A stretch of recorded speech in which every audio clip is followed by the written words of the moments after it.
हमने के सब जाने की जगह बाकी ना। और वीरेंद्र बाबा एक आदमी के लिए तो कथा है नहीं, अपनी कथा में तो महाराज 50,000 1-1 लाख लोग बैठ जाते हैं।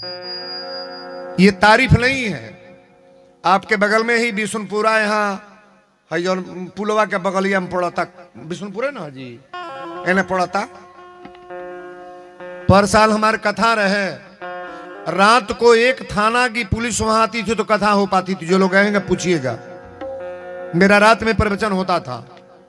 आपके बगल में यहां से 5-6 किलोमीटर की दूरी होगी और कहीं खड़ा होने का जगह नहीं होता था कि पब्लिक कहां। इसके दूना पंडाल वो बना था। कोई यादव जी प्रधान है, क्या नाम उनका देखिए दिमाग पर नहीं चढ़ रहा है। इतनी बेहतरीन जग हुई कि क्या कहें हम। और वीरेंद्र बाबा जाए, जो जग फेल हो जाए तो हमारे जैसे व्यक्ति को बुलाकर आप क्या करोगे, कोई मतलब नहीं बनता है। तुलसी बाबा से लोगों ने प्रश्न किया कि बाबा आप रामायण में लिखे हैं कि बारी मथे घृत हो तो बरु सिकता ते बरु तेल। इसमें मास्टर बैच के लोग हमारे बाबा लोग बैठे हैं। बारी मीस पानी होता है, बारी माने पानी, अघृत घी को कहा जाता है। संस्कृत में भाषा घृत कहा जाता है। हमारे विद्वान आचार्य परवर जो है ना, इसे घृत कहते हैं। और भोजपुरी भाषा में घी। बाबा से लोगों ने पूछा कि बाबा आप लिखे हैं कि पानी मह दिया जाए तो इसमें से घी निकल सकता है। तो तुलसी बाबा उत्तर क्या दिए कि पानी को मह दिया जाए तो यह माना जाएगा कि घी निकल सकता है। पानी महल जाता घी निकली है, तरना हिलावा लिखल बाकी निकली। ये मेरा प्रश्न उत्तर नहीं है, मैं मानस से बोल रहा हूं। पानी को मह दिया जाए तो घी निकल सकता है। फिर लिख रहे हैं सिकता ते बरु तेल। सिकता माने बालू और तेल माने सभे जानेला सरसों पेराला तो तेल निकरेला। अच्छा तो बालू पेरल जाओ तो तेल निकली हो, लेकिन बालू पेरल जाओ तो तेल निकरी, ये माना जाएगा। बाबा लिख रहे हैं, ये मानस का सूत्र में बोल रहा हूं। पानी को मह दिया जाए तो घी निकल सकता है, बालू को पेर दिया जाए तो तेल निकल सकता है। लेकिन लास्ट में लिख रहे हैं कि बीनु हरि भजन न भव तरही, यह सिद्धांत अपे। 4 गो बेटा जन्मा लो, 4 गो मकान बनवा लो, 10 बीघा खेत कीन लो, कई करोड़ रुपया बैंक में जमा कर लो, लेकिन एक ही काम न करो, कभी परमात्मा का भजन न करो, कभी कथा न सुनो, कभी परिक्रमा न करो, कभी जग प्रयोजन में न जाओ, तो मरने के बाद मनुष्य बनोगे? बनना है बोल जाई। मंजुल जी मुक्तक लिखले कि हाथिन के दांत के खिलौना बने भांत भांत। हाथिन के दांत के खिलौना बने भांत भांत। शेरन की खाल तपसीमन भाई है और गेंडा के खाल को बांधा सिपाही लोग। बकरी की खाल थोड़ा पानी भर लाई है और कहते वीरेंद्र व्यास प्रभु की भजन बीन, ये मानुष की खाल किसी काम नहीं। हमनी के हड्डी चमड़ा कोनो काम लायक बा? परनवा चलते बा तबे घर में से निकालल शुरू। घर में से निकाल देने तो भूत हो जाई है। अच्छा तो हमने से नीमन गाय भैंस बा कि ना बोलो नहीं बाजी।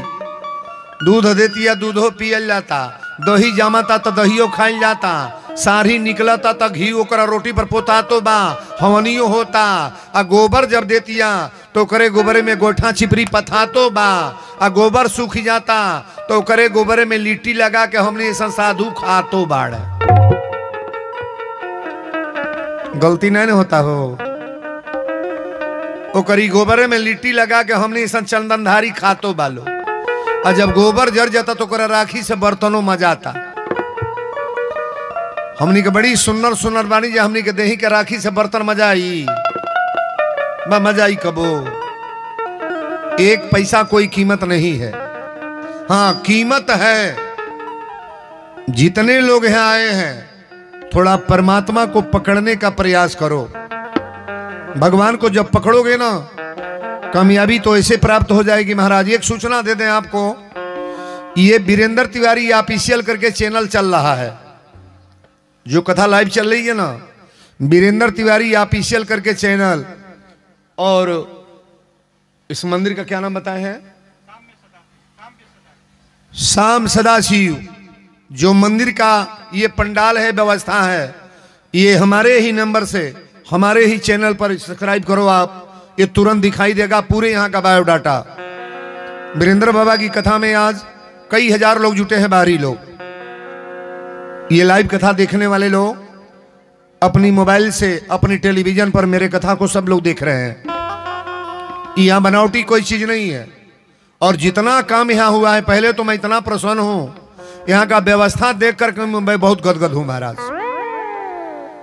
अधिकारी, पदाधिकारी, कोषाध्यक्ष, अध्यक्ष जो भी बने हो, लेकिन यहाँ की ब्राह्मणों की जो व्यवस्था है, इस कमेटी का व्यवस्था देखकर मैं बड़ा प्रसन्न हूं। थोड़ा ताली बजाओ बरिया रे। 1% कहीं से कमी नहीं है महाराज।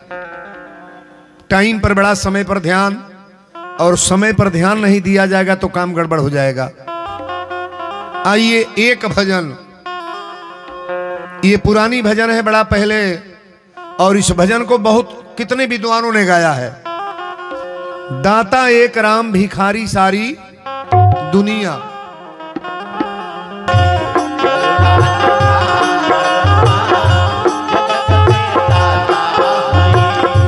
करुणा निधान रउआ जगत के दाता है। करुणा निधान रउआ जगत के दाता है। करुणा निधान रउआ जगत के दाता है। मती के फेरी देली, मती के फेरी देली, विपत के टेरी देली, ओहो मती के फेरी देली, विपत के टेरी देली। श्री भगवान रउआ जगत के दाता है। श्री भगवान रउआ जगत के दाता है। श्री भगवान रउआ जगत के दाता है।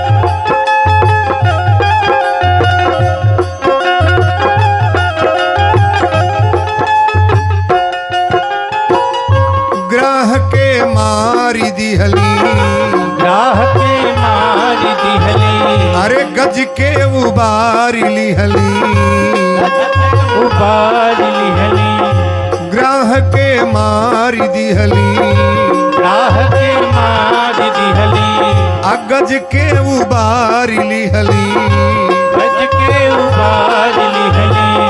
जाने ला जहान रउआ जगत के दाता है। जाने ला जहान रउआ जगत के दाता है। जाने ला जहान रउआ जगत के दाता है।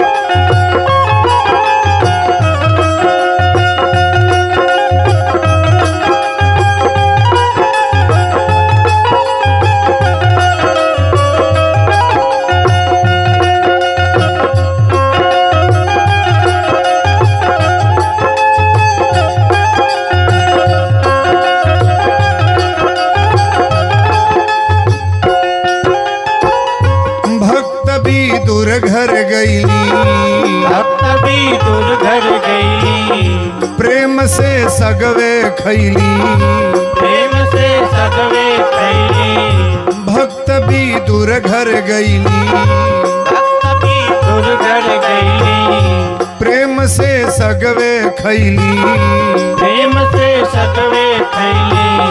ए कई के बखान रउआ जगत के दाता हई, कई के बखान रउआ जगत के दाता हई, कई के बखान रउआ जगत के दाता हई।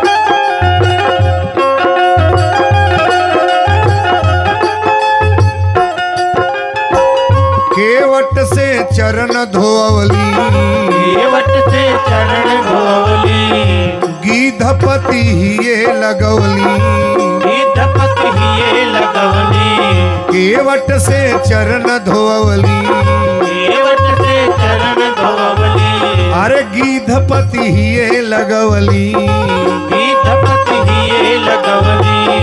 के बा समान रउआ जगत के दाता हई, के बात समान रउआ जगत के दाता हई, के बात समान रउआ जगत के दाता हई।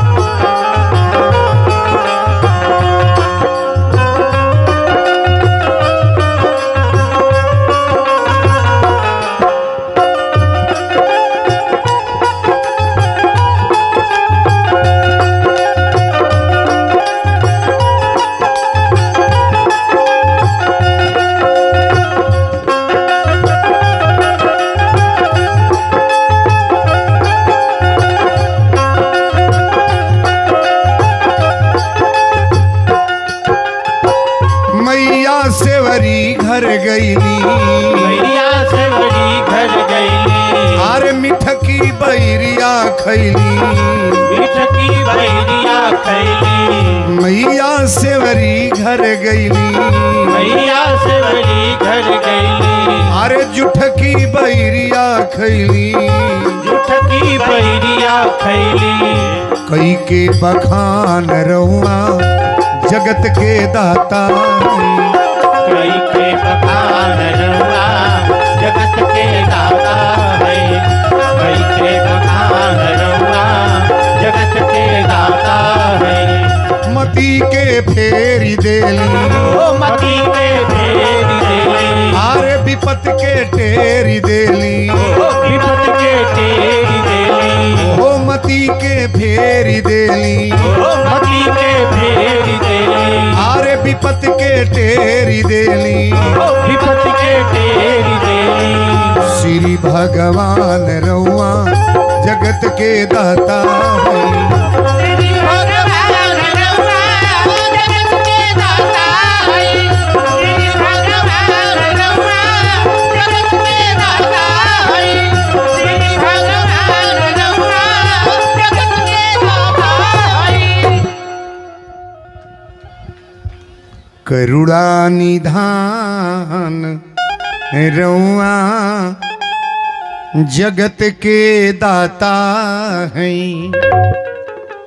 हम लोग जितने लोग आए हैं एक बात बताइएगा, हम सभी लोग मांगने वाले हैं कि नहीं? नहीं मांगने वाले हैं। कोई मंदिर में घंटा बजा के मांगता है, कोई कढ़ाई चढ़ा के मांगता है, कोई लड्डू चढ़ा के मांगता है, कोई रामलीला करके मांगता है, कोई कथा करके मांगता है, कोई पूजा करके मांगता है, महाराज कोई खेती करके मांगता है, कोई नौकरी करके मांगता है। ये दुनिया वाले मांगने वाले हैं कि नहीं? और देने वाला मालिक एक। भरोसा कबो दुनिया पर मत करना। जब सब मंगही वाला लोग बात कैसे मांगल जाई? अरे मांगना है तो परमात्मा से मांगो ना। भगवान देंगे तो कभी भी भरे रहोगे। अच्छा जब आदमी रउरा के दे ले कि ना ना ले कोनो पंडित जी से पैसा लेला 5,000 तो देव के ना पड़ी। अब भगवान दे दे तो दे परी। मांगना है तो परमात्मा से मांगो। अब रउरा कथा में ती जाके अपना नैहर में मरल बड़ी। कल कथा यही जो भले कि आगे बढ़ल बा है? वो भजन वाली कापी वो है, भजने वाला तो है। थोड़ा बियाह हुआ के गीत नया नया लिखले बनी तो आज बियाह बा तो गौ हो पर ना है? बड़ा बड़ा कुल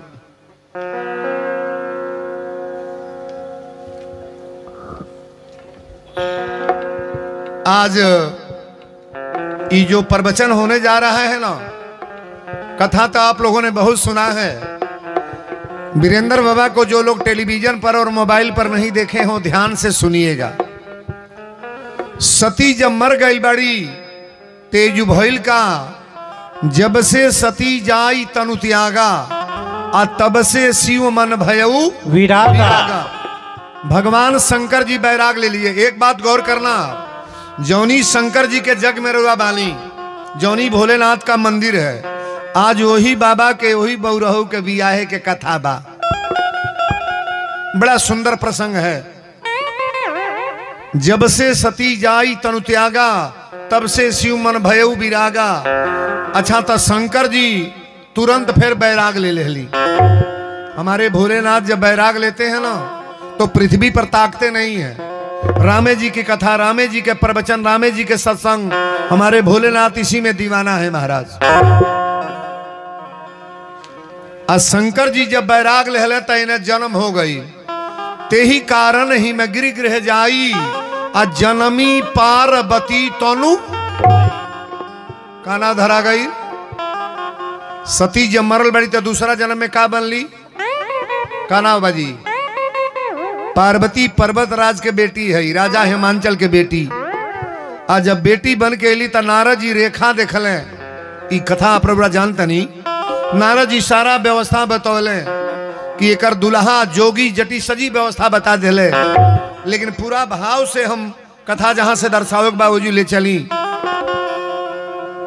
जब शंकर जी समाधि में गए तो पृथ्वी पर तारका नाम के राक्षस तैयार हो गई। तारका तैयार हो गई।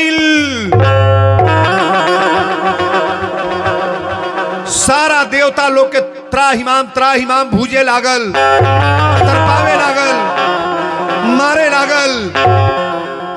सारा देवता लोग घबरा गए, कहले ये धरती पर अब बचल ना जाई। सती जाके नैहर में मर गई, बौरहू समाधि में बनी, हमनी के बचाई के। अच्छा बताइए, इतना बड़ा गांव रहल, ये गांव पर मंदिर नहीं रहल तो निमन रहल कि बाउर बुरा रहल? गौर से सुनना, इतना रुपया कमाने के बाद, इतने बड़े पद पर पाने के बाद हम लोग ब्राह्मण समाज हैं, और एक गांव पर मंदिर न हो, गांव है, भगवान का जगह न दिया जाए, परमात्मा को न बुलाया जाए, नारायण की चर्चा न हो, सत्संग मंदिर पर न हो। अब तो यज्ञ हो चाहे न हो, इस मंदिर पर कथा प्रवचन होता रहेगा कि नहीं? इस सुंदर काम हुआ है कि नहीं? थोड़ा उठाओ हाथ, बढ़िया रहता। बहुत बढ़िया काम, ताली बजाओ, बढ़िया रहे। सगरी देवता लोग ब्रह्मा जी के दरबार में गए। सब ब्रह्मा जी पूछली कहाँ आयल बानी जा? देवता लोग कहले सरकार सती जाके नैहर में मर गईली, आई बौरहू आंख बंद कर ले बानी, ई पृथ्वी पर तारका नाम के राक्षस तैयार में हमनी का मुआवा था, मारा था। ब्रह्मा जी कहले एगो कार्य कर लो, पहले जाके शंकर जी का ताकाव।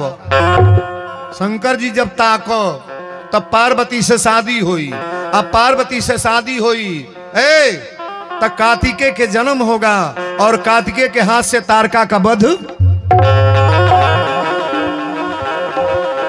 देवता लोग कहले दादा तो बरियार बीमारी बा, पहले बौरहू का ताकाई के। शंकर जी के जे तकौले बा जियल बा कि मरल बा? खैला तो गईला। बोलो शंकर भगवान की जय। शंकर जी के जे तकावेला उ जियेला कि मरेला? तुरंत मरी। ब्रह्मा जी कहले पहले जा लोगन शंकर जी के तकाव। देवता लोग कहले कि महाराज शंकर जी को तकाएगा कौन? ब्रह्मा जी कहले यह तक कारण बा, तू लोग तका लेब? कह लोग ना।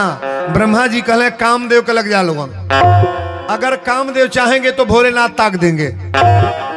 कामदेव के लग लोग, कामदेव से कह लो कामदेव चलो न तनी बौरहू के तका द। कामदेव कहले हम ना जाए, तकौले के पहले हम ही ताक दे। इतना नगद लाइन धारा गल बा हो। बैठल कही बैठ, कही बैठ बैठ बैठा सुना लोग। अब बिहने बैठवाई भी हम हे पर रसरी बनवा दे भेने मर्द रही है मेहरारू। बोलो शंकर भगवान की जय। कि विद्वान की हैसियत से मेरी कथा मत सुनना, सुनने के बाद कीमत लगाना कि बाबा क्या बोल रहे हो आप। कामदेव कामदेव के लग सगरी देवता लोग आइल। कामदेव पूछले कहाँ आइल बड़े लोग?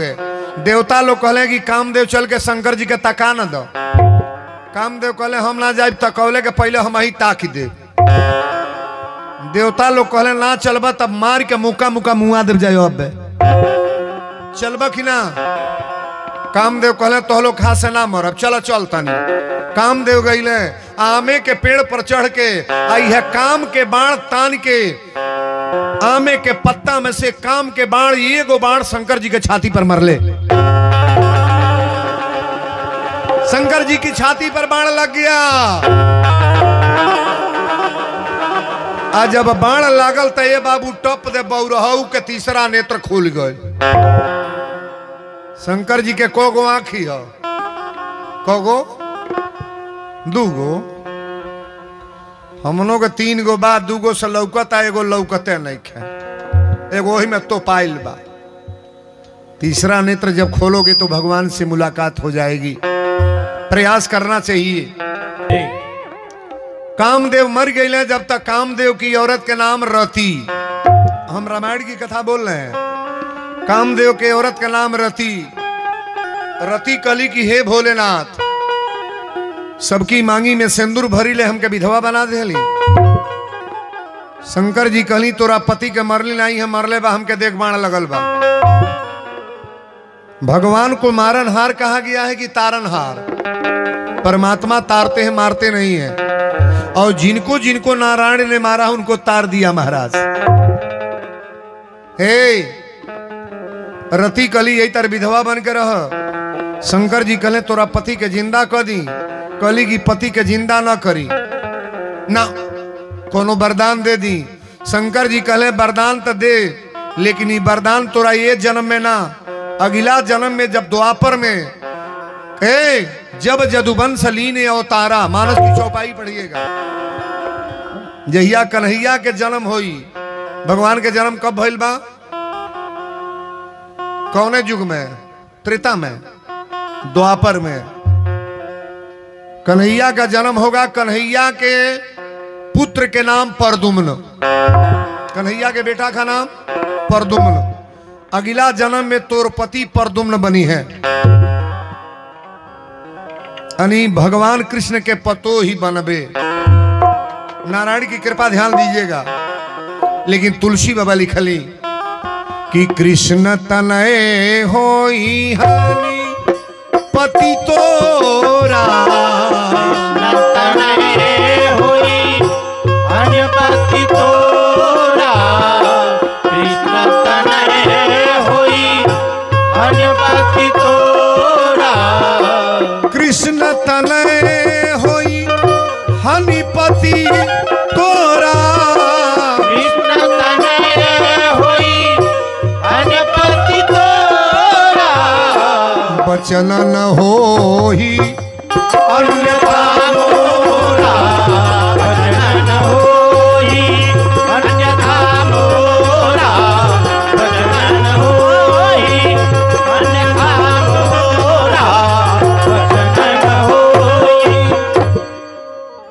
मानस की कथा सुनने वाले लोग थोड़ा गौर करेंगे।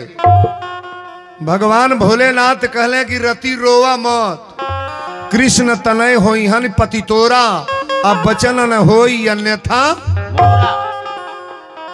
द्वापर में तोर पति हुई हैं भगवान कृष्ण के पुत्र परदुम्न, आ तो तोर ससुर बनी है कन्हैया। रति कली अच्छा तो हमरा के तो जगह मिल गई, हमार बियाह होई तो अगला जन्म सुधर जाई, लेकिन हमरा पति के कौन जगह दे? शंकर जी कहे आज के बाद तुम्हारे पति का शरीर नहीं होगा। ये त्रेता की कथा है, और त्रेता की बाद कामदेव की शरीर नहीं बनी। भगवान शिव ने कहा मैं तुम्हें वरदान दे दिया कि तुम्हारे पति परदुम्न होंगे, भगवान कृष्ण की बहू बनोगी, लेकिन तुम्हारे पति का शरीर नहीं होगा। एक बात वादा करते हैं हम कि कामदेव तुम्हारे पति का नाम है, कामदेव नाम नहीं मिटेगा। रति कली तो कामदेव रहेंगे कैसे? भगवान शिव ने कहा कि सबके अंदर कामना रहेगा, कामदेव सबके अंदर रहेंगे, व्यापक रहेंगे, लेकिन कामदेव की शरीर नहीं होगी। भगवान भोलेनाथ ने वरदान दे दिया। अब ये जो कथा आ गई तनी एक बात बताई, शंकर जी के बियाहे के अगुआ के हो?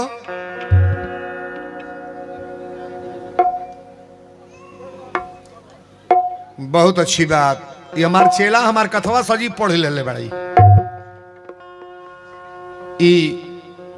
अमही घर है इनके, इनका जग में हम रहनी तई ओकर खुदे ही मालिक रहले।